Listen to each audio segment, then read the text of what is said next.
नमस्कार, बहुत बहुत स्वागत आपका। मैं हूं आपके साथ मनुरा सक्सेना। क्या अगला उपराष्ट्रपति बिहार से होने वाला है? राजनीतिक गलियारों में इस चर्चा को जोर शोर से उठाया जा रहा है। आखिरकार कौन सा है वो नाम जो सुर्खियों में बना हुआ है, आपको बताएंगे इस वीडियो में। रहिए मेरे साथ। दरअसल जैसे ही कल 21 जुलाई को 9-9:15 बजे के बीच ये खबर ब्रेक हुई कि उपराष्ट्रपति धनखड़ ने इस्तीफा अपने पद से दे दिया है तत्काल प्रभाव से, राष्ट्रपति को पत्र लिखकर, स्वास्थ्य कारणों का हवाला देकर। उसके बाद से स्पेकुलेशंस का दौर लगातार जारी है। अलग अलग थ्योरीज आ रही हैं कि भाई ये वजह रही होगी, वो वजह रही होगी।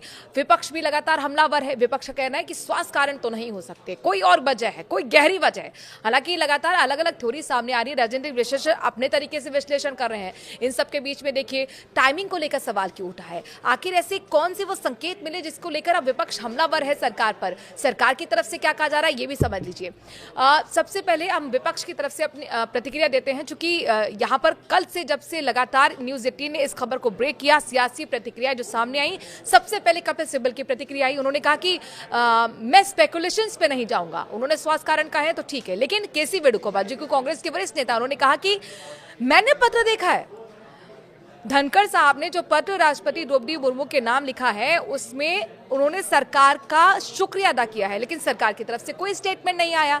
अशोक गहलोत क्या कह रहे हैं? अशोक गहलोत कह रहे हैं कि ये गहरी बात है, ये बहुत बड़ा शॉकिंग है राजस्थान के लोगों के लिए, सभी के लिए बहुत बड़ा शॉकिंग है। ऐसा लगता है कि जो स्पीकर्स हैं, चाहे लोकसभा के स्पीकर हो, राज्यसभा के सभापति हो, जो कि उपराष्ट्रपति भी होते हैं, ये सब लोग दबाव में हैं। और हालांकि जो राजस्थान विधानसभा के तमाम जो मंत्री हैं बजट सरकार के, उन्होंने इन तमाम अफवाहों को खारिज किया है और उन्होंने कहा कि गहलोत साहब की तो आदत ही है नकारात्मक राजनीति करने की। लेकिन देखिए तमाम तेजस्वी यादव भी कह रहे हैं कि स्वास्थ्य तो दिख रहे थे, एकदम हेल्थी दिख रहे थे, तो कैसे कहाँ कारण दिखते हैं कि वो स्वास्थ्य कारणों की वजह से हवाला दिया हो। हालांकि आप ये देखिए कि आखिरकार सवाल क्यों उठ रहे हैं और क्यों ये बात हजम नहीं हो पा रही है विपक्ष के लोगों के लिए, जो महाभियोग लेकर आया था उपराष्ट्रपति धनखड़ के खिलाफ। वो ये बात क्यों आखिरकार डाइजेस्ट नहीं कर पा रहा है कि स्वास्थ्य कारण हो सकते हैं ओपी धनखड़ के रिजाइन के पीछे। आप ये देखिए कि 21 जुलाई को उन्होंने रेजिग्नेशन दिया और उससे ठीक 12 दिन पहले वो जेएनयू परिसर में पहुंचे थे, कार्यालय में पहुंचे थे और वहां पर उन्होंने कार्यक्रम में हिस्सेदारी अपनी निभाई थी, जिसमें उन्होंने कहा था कि मैं ठीक समय पे रिटायरमेंट हो जाऊंगा 2027 तक, अगर भगवान ने चाहा। फिर ऐसे 12 दिन बाद क्या हो गया कि एकाएक वो क्योंकि सुबह वो संसद में अपनी मौजूदगी दर्ज कराते हैं और शाम होते होते, रात होते होते उनका इस्तीफा आ जाता है। अब आप देखिए, सोमवार की हम आपको बात बताते हैं, जब उन्होंने रिजाइन दिया था शाम के 4 बजे उपराष्ट्रपति के ऑफिस की तरफ से प्रेस रिलीज की गई थी, जिसमें 1 हफ्ते के अंदर जयपुर के कार्यक्रम को प्रस्तावित बताया गया था। अब 4 बजे ये प्रेस रिलीज आती है और उसके कुछ ही घंटों बाद रेजिग्नेशन आ जाता है। इसीलिए टाइमिंग पर सवाल उठ रहे हैं।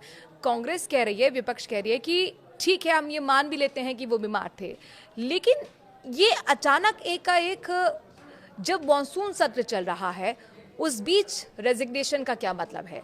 अगर रेजिग्नेशन देना ही था तो मॉनसून सत्र जिसमें ऑपरेशन सिंदूर पे बातचीत होनी है, बिहार का जो रिव्यू हुआ है मतदाता सूची का उस पर बातचीत होनी है, उस अहम मानसून सत्र की शुरुआत में ही एक दिन होता है और उससे बीचों बीच में आप रिजाइन देते हैं। उससे पहले भी दे सकते थे, लेकिन कुल मिलाकर अब देखिए जब रेजिग्नेशन यहाँ पर धनखड़ साहब की तरफ से दिया गया है उसके 15 घंटे बाद प्रधानमंत्री नरेंद्र मोदी का रिएक्शन आया। पोस्ट के जरिए उन्होंने अच्छे स्वास्थ्य की कामना की है और धनखड़ साहब को वो पहले किसान पुत्र बताते रहे हैं, प्रेरणादायक नेता बताते रहे हैं। हालांकि उनके कई ऐसे बयान थे जो सुर्खियों में रहे थे और अब जो राजनीतिक विश्लेषण है वो ये भी मानते हैं कि कई ऐसे बयान भी थे जो सरकार को असहज करते थे, क्योंकि जो भी धनखड़ साहब के यहाँ पर रिएक्शंस होते थे या फिर जो वो बयान देते थे कहीं ना कहीं उसको सरकार से जोड़ के देखा जाता था। न्यायपालिका के खिलाफ भी उन्होंने इस तरीके की प्रतिक्रिया दी थी जो सरकार को असहज करने का काम कर रही थी। जया बच्चन को जया जी कहा, जिसको लेकर काफ़ी संसद के अंदर हो हल्ला हुआ था, यहाँ तक कि विपक्ष तो उनके खिलाफ प्रस्ताव महाभियोग का तक लेकर आ गया था। खैर, कल जो महाभियोग के शुरुआत हुई है प्रक्रिया जस्टिस वर्मा के खिलाफ, वो एक बड़ा कारण माना जा रहा है। एक थ्योरी ये भी निकलकर सामने आ रही है राजनीतिक गलियारों में कि वो संतुष्ट नहीं थे, वो खुश नहीं थे और इसीलिए हो सकता है उन्होंने रिजाइन दिया हो। लेकिन कुल मिलाकर अब आगे क्या होगा?